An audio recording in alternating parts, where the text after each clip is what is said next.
basically, I went to school in the States. I went to university, and I got my master's degree in economics. I studied for 4 years in undergrad economics, and I got my master's degree in international economics.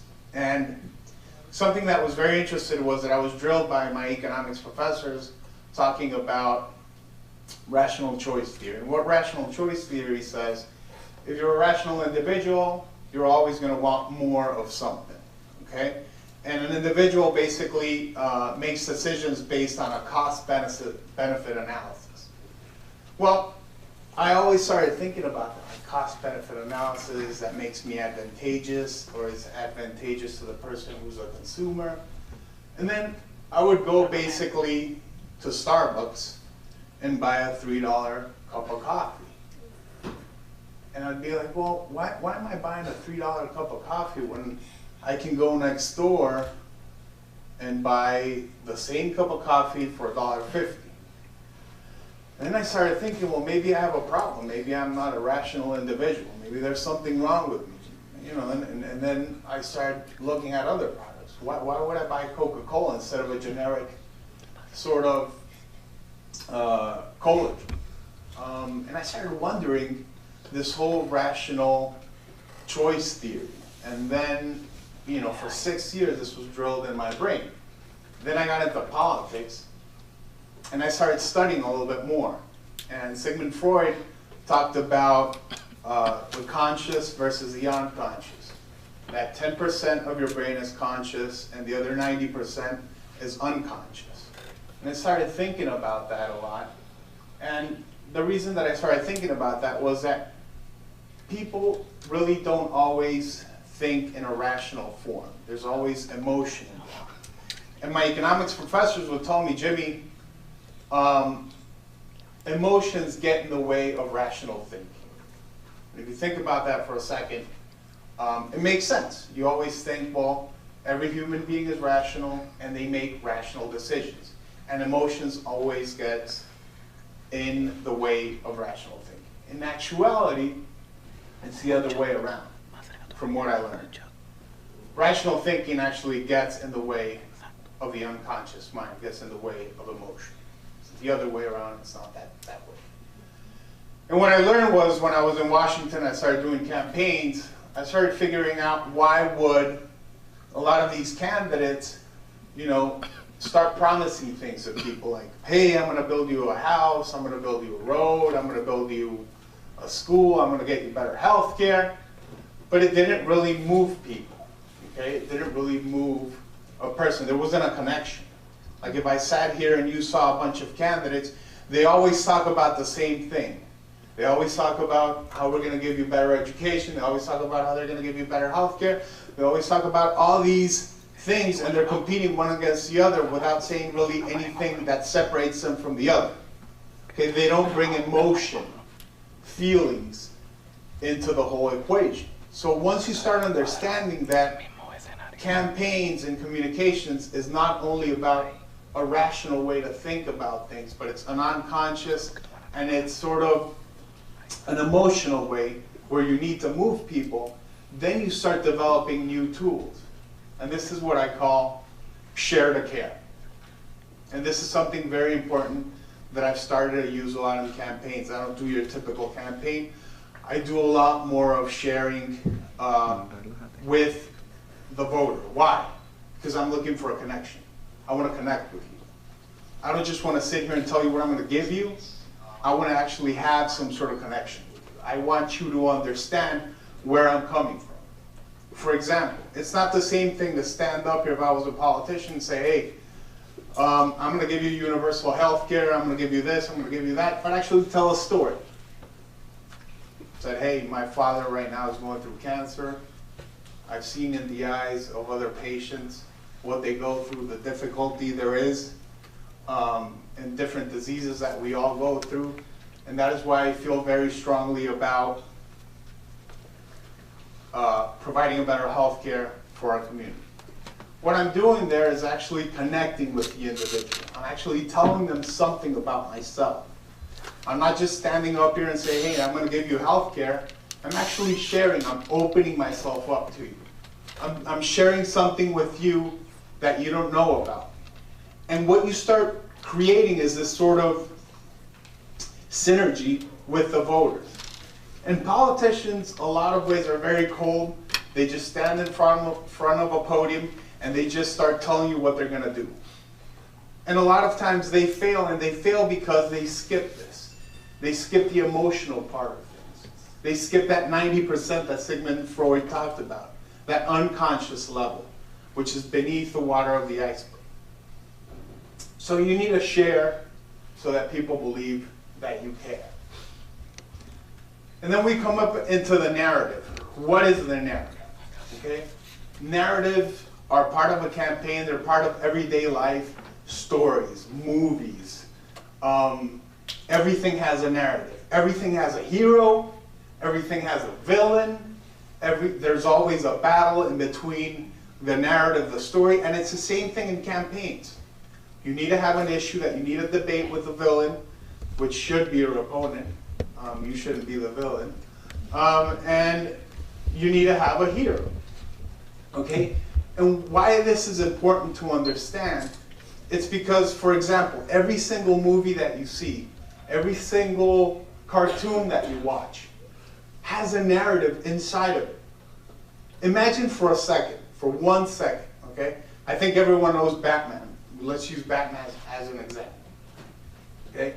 Imagine if you started watching a Batman movie right at the middle, or you heard for the first time the Batman story, and you saw a man go to his house, put on some black tights, and decide to go out and fight crime. You know, you think that there's something wrong with that individual. I mean, why would a person put on some black tights, put a cape around, and say, hey, you know what, I'm going out to fight crime?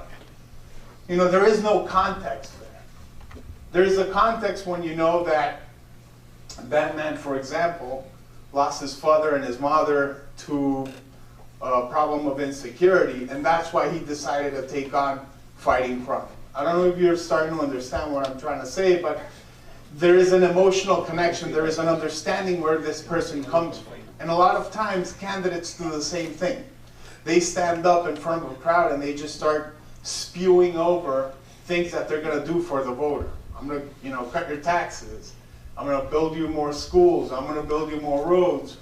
I'm going to build you a bunch of stuff. But they don't really connect with the voter. There isn't really a synergy with the voter. There is no narrative, no understanding of where that candidate comes from to make those decisions of why he wants to fight for those issues or why they want to fight for the voters.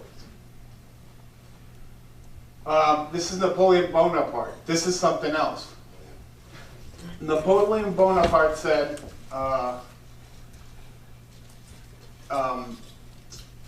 you need to stand for something. He who defends everything defends nothing. He who defends everything defends nothing. What does that mean? That basically means that you need to take a stand on the issue, depending on the issue that you're talking about. You're either for gay rights or you're against gay rights. You're either for abortion, you're against abortion. You need to take a stand on different issues. You just can't be wishy-washy. People want to know where you stand. People want to know if you're black or if you're white. People don't like gray area when I'm talking about an issue. They like to know where a person or a candidate stands on the different issues. And there's a lack of brain space right now. And you'll understand what I'm trying to say with this, is that people get bombarded every single day with different issues. They get bombarded at work with coworkers, they get bombarded from the internet, they get bombarded from TV, radio, newspaper, and every day there's more and more information getting thrown at people. So you don't have that much brain space to think about every single thing. So what you need to do in a campaign, for example, when you're pushing forward a candidate, is a concentration of power, firepower. What does that mean? To be able to, in battle strategy, the way to win a war is to concentrate firepower on a certain point. You can't spread your guns everywhere, you need to focus. By that, what do I mean? There's many times people who think that they need to be everyone, they need to be everything to everyone. They need to be right on energy. They need to be right on the environment. They need to be right on security. They need to be right on healthcare, education. You don't have to pick every single topic and campaign on that. That's why we have polls. Polls are basically, it's the same thing as if you went to the doctor. What is the first thing the doctor says? Hey, you need to get a blood work drawn. We need to figure out what's wrong with you. And the same thing is what a poll does. You get a survey, you go out, you ask people, hey, what is the #1 concern there is, for example, in Panama or in the United States? And they'll tell you what the #1 concern of the country is. But if you ask them, what is the #1 concern of you and your family? 9 times out of 10, that #1 concern of yours and your family is different from what people think is the #1 concern in the country. So basically you use that issue that you get from the people to understand what is their problems, because at the end, people want candidates or presidents or whoever, elected officials, who are going to fix their problem, their own personal problem, okay? And they want you to understand what those problems are, and to achieve that, you need to use polling data. Another thing that is very important is, why is Coca-Cola Coca-Cola? Coca-Cola is basically the same thing as Pepsi, and even though they do those little, tests where they do that blind test where they put Coke and they put Pepsi one next to the other and they ask you which one's better, Pepsi a lot of times wins the taste challenge or whatever they call it. The reason Coke is #1 is because they got to the market first. The same thing as Hertz and the same things at every other brand. You need to get to the market first. If you find out what the issue is important for your candidate, or your issue is important for the constituency that you're trying to sway, you need to be the first person out there talking about either security, either jobs, either whatever the issue is that people want fixed in their community. Don't be #2, because you'll end up being Avis, okay? You might try harder, but you're not going to be #1 on the issues. And know what you get with a brand. Your candidate or the person who's running needs to be a brand. What I mean by that is you know exactly what you get when you walk into a McDonald's. You can walk into a McDonald's here in Panama, New York, Europe, China, or wherever, wherever you go and there's a McDonald's. A Big Mac will always taste the same. That's why you go to a McDonald's, because you basically know what you get with the brand. So your candidate, people need to know exactly what that person stands for, and people need to know what they get with your candidate. They need to know where he stands on the issues, and they need to know that that quality of the person is not going to vary. He's always going to be the same. Our brain hears different things, okay? And this is very important. It's not what you say, it's what people hear, okay? These two issues are exactly the same. Democrats like to talk about the inheritance tax, for example. Republicans like to talk about the death tax. Why? One is for that tax and the other one's against the tax. When you talk about death tax, even though it's the same thing as inheritance tax, there's a negative connotation to it. There's something that you hear that you don't like. It's unfair. You don't want to pay for a death tax. It's the same thing as support our war. No one wants to support the war. There's no rallies out there saying let's support the war. What we rally around is support the troops. It's not what you say, it's what people hear. So you need to be very, very careful in the way you communicate things. Because you might be saying the same exact thing, but the people might be hearing two different things, okay? That's why we do focus groups, that's why we do studies. That's why we do all these different, use these marketing tools to be able to pinpoint what people hear when you present them with these certain different issues. And all these slogans have been tested.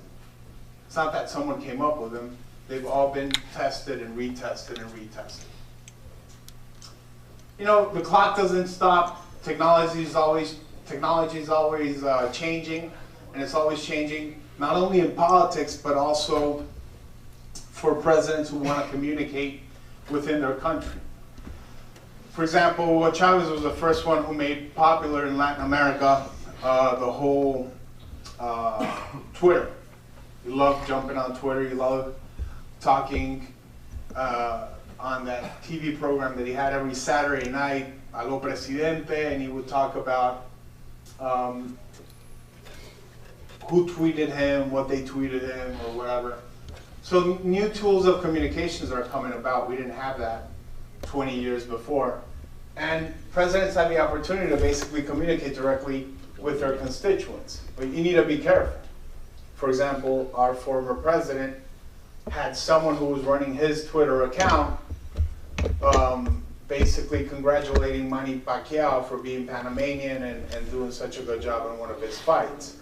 So all of the front pages of the newspapers came out saying, you know, you're an ignorant, how could you not know that the guy isn't from Panama? And he basically had to come out and say he fired the woman who was in charge of his Twitter account. So it's a double-edged sword, because communication flies a lot quicker now. Before it was TV, radio, and print newspaper. Now communication flies, and everyone wants their communication faster. You know, in the age of newspapers, print newspaper, in the next 5–10 years, we're not going to see any more print newspapers. It's all going to be over the internet, and people want their information quicker. There's a lot of sites now that you can build your own newspapers tailored to yourself on the information that you want to hear and you want to read. So what campaigns are doing now, what a lot of presidents are able to do is basically look at all your Twitter accounts and all your Facebook accounts and understand exactly what you like and what you dislike. They can now pinpoint and say, all right, you're interested in guns, you're a hunter, you're someone who likes guns, you're a person who is part of a union, you're a person who is part of, you know, the teacher society or whatever, or you have 2 kids. And now the messages are being tailored even more closely toward people. There's even certain software out there that is even a little bit scarier. They can find out, for example, who the biggest influencer is on Twitter on a specific issue, right? And this is very important to understand. It's not just who has the most amount of followers that it matters. It's also getting to the point where they know who the most who are the biggest influencers on certain issues, and they can actually tailor the messages to those people who will retweet it, and they are an authority on a certain issue. So the impact is a lot stronger. It's not the same thing to have someone from the communications community coming out and talking about healthcare. And you see that a lot. Just because a person has 1 million followers, they start giving them the opportunity to tweet whatever. And people who want to know about the issue know that that person is not an authority on that issue. So even though they have a lot of followers and they tweet something out there, it doesn't mean that the penetration actually gets to the people that they should be getting. And the president, now talking more about the president of a country or an elected official should not bully. And there's a lot of that going on. The president is someone who's looked at as someone who's up on the hill and should not attack a constituent, should not find himself or herself attacking a person either over the internet or in person or over the media. It's very important for the president always to maintain his or her stature. And this is something important. John Quincy Adams said, if your actions inspire others to dream more, learn more, do more, and become more, then you're a leader. And what does that mean? It basically means that a president's job is not to campaign, it's not to promise, it's actually to inspire and have people follow them and do what they want to follow them, and always give positive messages, okay? And that's a lot of times where presidents go out on the media and they vent their problems or whatever is happening in the country. That is not a leader. A leader comes out and inspires and makes people believe that we can move forward no matter what. Thank you very much.